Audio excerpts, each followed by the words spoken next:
उधर डिटेन करने के बाद एक और बड़ी खबर, जहां पर पाकिस्तान पर बड़े एक्शन की तैयारी हो सकती है।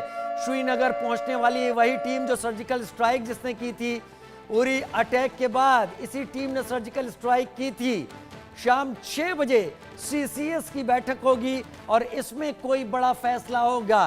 Prime minister Modi, NSA Ajit Doval, defence minister, foreign minister, finance minister और उसके साथ सीडीएस इस मीटिंग का हिस्सा होंगे।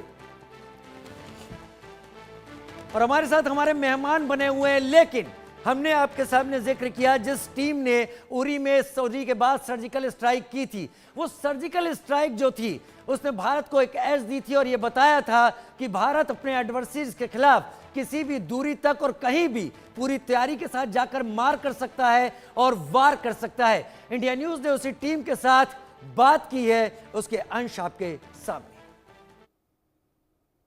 का बलिदान बेकार नहीं जाएगा।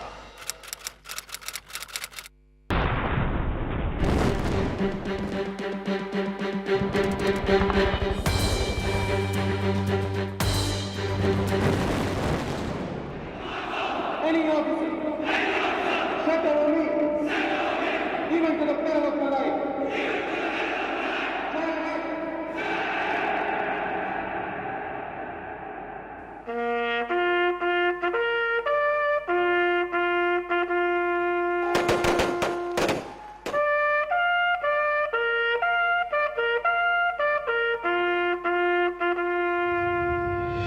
पाकिस्तान के हुक्मरान सुन ले,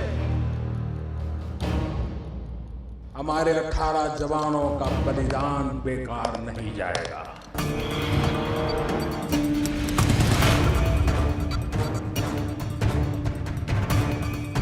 The Indian Army conducted surgical strikes last night at these launch pads. The principle of uncertainty that India do not retaliate has been taken away. बेटा शहीद हुआ है, किसी का भाई शहीद हुआ है, हम उनको मैसेज देना चाहते हैं कि हमने जो उनकी शहादत है उसका बदला हमने ले लिया। का बलिदान बेकार नहीं जाएगा। जब उड़ी अटैक हुआ तो उस समय मैं 15 कोर में था। वहाँ पे मुझे बिहार रेजिमेंट के कुछ बंदे मिले जिन्होंने मुझे बताया कि उड़ी में उनके साथ ये हादसा हुआ। जो एक्यूरेट कैजुअलिटी थी उनकी तो उसका उन्हें भी पता नहीं था, तो उन्होंने बताया कि लगभग 15 से 20 बंदे उनके इस हादसे में कैजुअलिटी हुए हैं। तो उनको ये नहीं पता था कि मैं पैरा स्पेशल फोर्स से ताल्लुक़ रखता हूँ। तो मैंने उनको बताया कि थोड़ा ब्रीफ करेंगे तो मैं थोड़ा शायद और गहराई से उनके बारे में जान सकता हूँ। तो उन्होंने बताया कि हमारी जो यूनिट है वहाँ पे शिफ्ट हो रही है। उसके बाद उन्होंने बताया कि हम लोग अभी वहीं पे जा रहे हैं, तो ज़्यादा जानकारी हमारे पास नहीं है। तो मुझे सुन के बहुत अजीब सा लगा और गुस्सा टाइप आया कि यार ये बहुत गलत हुआ। हमारे जो सिपाही थे, जो मेरे देश के जो नौजवान थे, उनके साथ ये बहुत गलत हुआ है। तो उस समय एक बदले की भावना थी, वो उसी समय मेरे मन में जागी थी कि कब एक बार एक मौका मिलेगा कि इनको थोड़ा दिखा दें पाकिस्तान को कि हम भी कुछ कर सकते हैं, हम भी तुम्हारे को कैसे कैजुअलिटी देंगे। ये हमने उस समय सोचा था और उसका मौका मुझे बाद में मिल गया, जो कि मैंने अपने सर्जिकल स्ट्राइक के दौरान पूरा किया।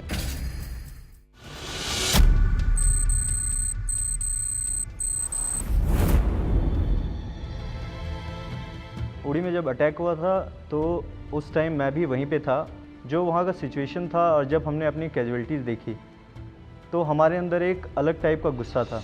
हमारे बिहार रेजिमेंट के ही कुछ जेसीओ साहब थे, सिपाही थे। तो हमने उनसे बात किया तो उन लोगों ने बताया कि ये गलत हुआ है और इसका बदला लेना। हमारी टीम ने उस टाइम भी उन्हें आश्वासन दिया कि भारतीय फ़ौज के साथ और हम सब एक ही फ़ौज हैं और हम इसका बदला ज़रूर लेंगे और उन्हें जल्द से जल्द इस चीज़ का इंसाफ दिलाएंगे।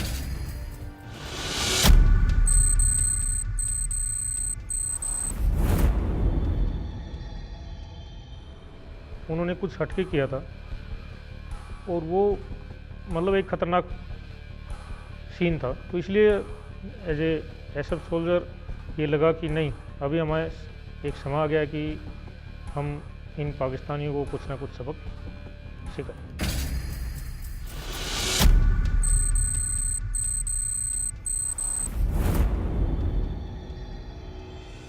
जितना हमारे ऊपर वो कर रहे हैं तो अभी यानी कि हद से भी यानी ऊपर चला गया है, पानी अभी ऊपर है। तो हमें जल्दी से जल्दी इसके क्या है ऑर्डर मिलना चाहिए और जल्दी हमें इसका रिएक्ट करना चाहिए। जितने उनके लॉन्चिंग पैड हैं या कुछ जहाँ से यानी कि इन्फिल्ट्रेशन वो कर रहे हैं, जिसके माध्यम से कर रहे हैं, तो उनको सबक सिखाना बहुत ज़रूरी है।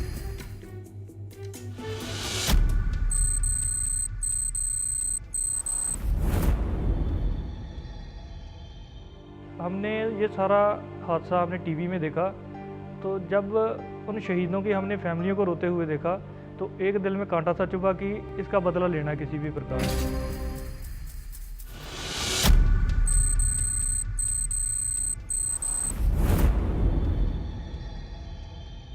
हमारे कोर कमांडर भी, जीओसी भी, हमारे ब्रिगेड कमांडर सब लोग बोल रहे थे कि यार ये करना है और ये आप लोगों को ही करना है।